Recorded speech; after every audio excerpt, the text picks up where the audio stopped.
को जानना चाहिए और किसी भी धर्म के खिलाफ किसी तरह की बात नहीं होनी चाहिए। आज जिसको खुद अपना पूजा करना है करे। बताइए ना, राम हो कृष्ण हो कोई हो, जिनका भी धर्म करते करिए ना भाई, तो उसमें कौन रुकावट है? देख रहे हैं ना, पता कर लीजिए, कोई का मंदिर हो कुछ भी हो, सब में किसी को असुविधा नहीं हो। और BA, BCom, BSc, MA, MCom करें विश्व की सबसे बड़ी यूनिवर्सिटी इग्नू से। सॉल्व असाइनमेंट्स और गाइड बुक्स प्राप्त करें। संपर्क करें Mahakal computers, DAV PG college के पास, पंच मंदिरा मोड़ से दाहिने, सिवान। स्टूडेंट क्रेडिट कार्ड के साथ करें job oriented course, BTech, polytechnic, hotel management सहित अन्य प्रोफेशनल कोर्स। एडमिशन के लिए आज ही संपर्क करें एलराज एजुकेशन एंड वेलफेयर ट्रस्ट, आंध्रढाला ओवरब्रिज के नीचे। अकेले काम करोगे क्या अजय जी? अभी भी पीछे करिए ना थोड़ा। कर्नाटक चुनाव परिणाम किस तरीके से देखते हैं आप?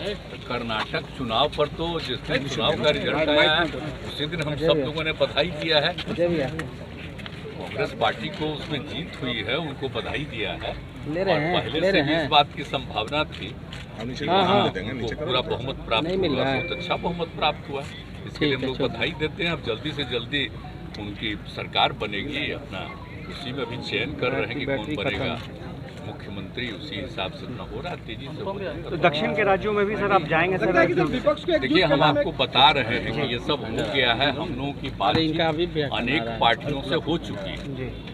अब उनके यहाँ चुनाव था, चुनाव के बाद हो जाएगा उनका, और जब पूरा हो जाएगा तब डेट वगैरह हम लोग उसी समय उसके बाद निर्धारित करेंगे। इसलिए अभी कोई खास और नई बात नहीं है, क्योंकि हम लोग को जितना मिलना था सब लोगों से बातचीत कर चुके हैं। और जगह जगह पर तो जब भी गए हैं तो सब लोग बोले हैं, इसलिए आपको मालूम ही है।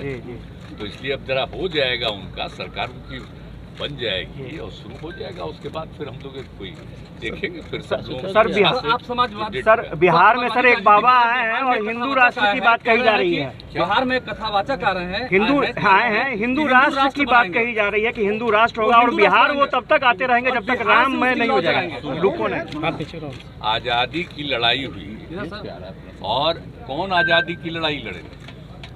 आज जो लोग लड़ करके आज जो बना संविधान बना सब लोगों की सहमति से, और जो बापू ने जो कुछ भी किया, राष्ट्रपिता महात्मा गांधी ने और सब लोगों ने किया, तो जो नामकरण है अब उस नामकरण को न स्वीकार करना चाहिए, उसके बाद कुछ बदलना चाहिए।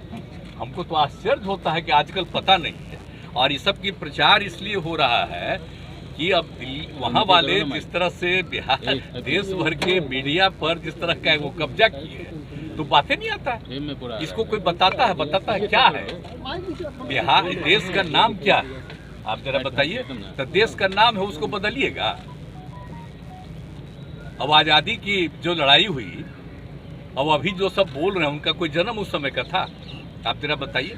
हम लोगों का भी तो जन्म हुआ है बाद में, लेकिन हमारे पिता ने जो आज़ादी की लड़ाई में बहुत सक्रिय थे और बचपन में ही हमको बताए और बाद में एक एक चीज को हम लोग जाने, तो आप जरा बताइए। तो हम तो आपको इतना बार बार कह रहे हैं कि हम लोग तो सब मानते हैं राष्ट्रपिता महात्मा गांधी को, और उनके साथ जितने लोगों ने काम किया उन सब लोगों का, और उसी के आधार पर हम लोग काम कर रहे हैं, डेवलपमेंट कर रहे हैं। और जहाँ भी हम लोग जा रहे हैं लोगों से मिल रहे हैं, सब लोगों के बीच में ये बात हो रही है।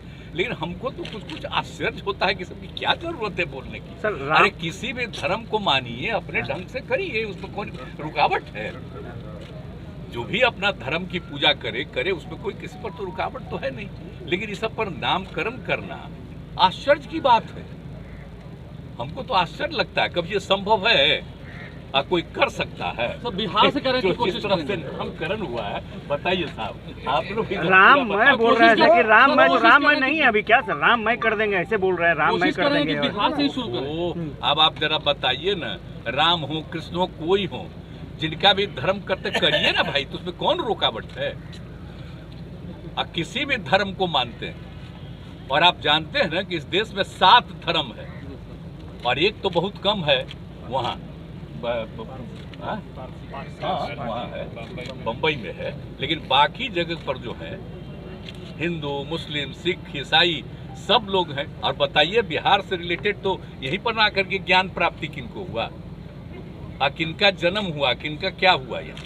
तो ये सब कितने धर्म है, कितने लोग आते हैं, देश के बाहर से आते हैं, कहाँ से आते हैं, तो सब आते हैं। तो इतना ज़्यादा है तो कोई को भी करे। और हम लोग तो सभी लोगों के हित में बिहार में आप देख रहे हैं ना, पता कर लीजिए, कोई का मंदिर हो, कुछ भी हो, सब में किसी को असुविधा नहीं हो और आपस में किसी तरह का विवाद नहीं हो। सबको अधिकार है अपने ढंग से पूजा करें, अपने ढंग से काम करें।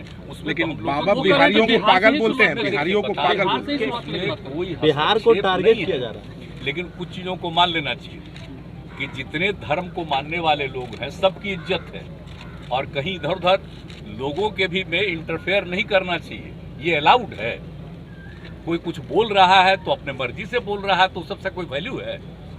मंच से बिहारी को पागल बोला जा रहा है। देश के संविधान को भी समझना चाहिए ना। देश के संविधान का उल्लंघन कोई कर रहा है तो अब आप ही को देखना चाहिए। और हम तो समझते हैं कि मीडिया को अगर लिख देगा कि संविधान का उल्लंघन है तो सबको अच्छा लगेगा, लेकिन आपको तो मजबूरी है। भीड़ से आपको लगता है कि देश में केंद्रीय धर्म मंत्री बनाया जा रहा है, संविधान आप इसीलिए बोल दिए, आप हमसे पूछ रहे हैं तो हल्का और संक्षेप में सर, कई आपको केंद्रीय लगता है कि मंत्री देश जो में है एक वो माहौल आकर बनाया के जा वहाँ रहा है? पे केंद्रीय मंत्री आरती उतार रहे हैं। आरती उतार रहे हैं। देखिए, एक बात सुन लीजिए, कोई भी आदमी को जो भी पूजा करना है, कोई करना है वो अपना करे, लेकिन इससे कोई मतलब नहीं है, वो व्यक्तिगत चीज है। लेकिन देश की नीतियों से उसका कोई मतलब नहीं। जो भी नीति है जो संविधान में है, हर तबके के उत्थान के लिए काम और किसी की उपेक्षा नहीं होनी चाहिए। और हम लोग तो देख रहे हैं कि सबको इज्जत करते हैं, कोई धर्म को मानने वाला सब कुछ होता है। सर, इसलिए इन सब चीजों पर किसी को कोई- आपको लगता है सर कि देश में एक माहौल बनाया जा रहा है संविधान के खिलाफ? और नहीं, ये संविधान के खिलाफ कोई क्या माहौल बनाएगा? सर क्या कहेंगे? आपको संविधान में परिवर्तन करने के लिए ये पता है ना, संविधान में कोई परिवर्तन करेगा तो आपको लोकसभा में और राज्यसभा में 2/3 मेजॉरिटी से ऊपर रहेगा, तब ना कोई संविधान में संशोधन करेगा। ऐसा कोई मतलब है? या संविधान में कोई चीज होता है, इतना बार संविधान बना, कोई जरूरी चीज अगर आवश्यकता हुई तो कुछ जोड़ा गया, तो सारे पार्टियों की सहमति से ना हो रहा है जी। तो इसलिए इसमें कोई बात नहीं। हमको तो आश्चर्य होता है इन सब चीजों, कोई मतलब नहीं। सर, बाबा के समर्थक बोल रहे हैं कि सरकार ने सहायता नहीं दी है कार्यक्रम में। हम लोग कौन धर्म के जितने हैं, हम आपको बता रहे हैं 7, इन 7 जगह जब हम केंद्र में भी थे, श्रद्धेय अटल जी की सरकार में, उस समय भी और बाद में भी हम कहाँ नहीं गए। देश भर के हर कोने में जा करके हम देखे हुए हैं। अब इसके बाद कोई क्या करता है? आपके बारे में कह रहे हैं कि सनातन धर्म से कोई मतलब नहीं है नीतीश कुमार को। नहीं, अब कौन चीज से हमारे बारे में कहता है उसको कहने न दीजिए। मेरे खिलाफ अंड बंड कोई बोलता है तो उसको फायदा होता है, कम से कम उसको पटिया में कुछ इज्जत मिलेगा। सर, बाबा के समर्थक कह रहे हैं कि कार्यक्रम में सहायता नहीं दिया गया मिलेगा तो सबको कुछ मिलेगा, पार्टी में फायदा, तो मेरे पार्टी के नेतृत्व का फायदा मिलेगा। इसे जो मन करे बोले, हम तो ध्यान में नहीं आप आश्वस्त क्या करते हैं कहेंगे बिहार सर? में एकता बनी रहेगी, बिहार में एकता बनी रहेगी सभी जाति धर्म के आश्वस्त? बिल्कुल, ये सब तो अच्छी तरह जानिए, और देश में भी बना रहेगा। कोई ये मत सोचिए कि बिहार की बात कर रहे हैं, पूरे देश में बना रहेगा। आप देख रहे हैं ना, ये सब ऐसा कुछ नहीं है कि कोई इधर उधर कर सकता है। अब अभी लोग अभी क्या बोल रहे हैं, अगर आप बताइए तो श्रद्धेय अटल बिहारी वाजपेयी जी क्या करते थे? कभी कोई हुआ है क्या हस्तक्षेप? तो इसलिए जरा समझना ना चाहिए भाई कि किसी चीज को जानना चाहिए और किसी भी धर्म के खिलाफ किसी तरह की बात नहीं होनी चाहिए। आज जिसको खुद अपना पूजा करना है करे, कोई किसी को रुकावट है? सब कर सकता है अपना। बहुत सुंदर भवन बना है सर, आज आपने उसका उद्घाटन किया। नहीं तो हुई राज। देखिए, हम लोग पहले ही से आ करके देख करके हर चीज में कहाँ क्या बनना चाहिए, बहुत समय से हम सबको सलाह दिए हुए, तो वही जहाँ जहाँ बन रहा है या बनने के प्रक्रिया में है तो जा करके देखते हैं कि जल्दी बना दो, तो मुझको खुशी होती है कि लोगों की सुविधा के लिए कितना बना रहे। तो यही सब नहीं तो खाली रहता इससे ही। आई जब अंग्रेज लोगों का आया, बताइए, जब पहली बार बना दिया यहाँ, तो उसी समय ना एक एरिया को कवर करके यहाँ पर तरह तरह का लोगों के लिए बनाया था, तो बेकार हो गया था। तो उसी में हम सबको इसको हटा करके नया बनाइए, ऑफिसर्स के लिए अच्छा बनाइए, कार्यकर्ताओं ये इनके लिए, वर्कर्स के लिए, सबके लिए और कर्मचारी के लिए, सब तरह का जो काम है कितना बढ़िया बढ़िया कर दिया। ये सब हो ही रहा। शपथ ग्रहण में बेंगलोर जाएंगे क्या सर? शपथ ग्रहण में बेंगलोर जाएंगे क्या सर? अब वो सब तो कहाँ जो भी होगा वो सब जानते ना करेगा, अभी क्या जरूरत है। ठीक है, थैंक यू। खुशी है वो बंदा। ठीक है। सिवान में न्यू शू एम्पोरियम दे रहा है Naik, Adidas, Reebok, Puma, campus तथा अन्य सभी ब्रांड के जूते और चप्पल पर भारी डिस्काउंट। तो आज ही चले आइए Sadhu plaza opposite HDFC bank, Chhapra road, Siwan. अधिक जानकारी के लिए कॉल करें।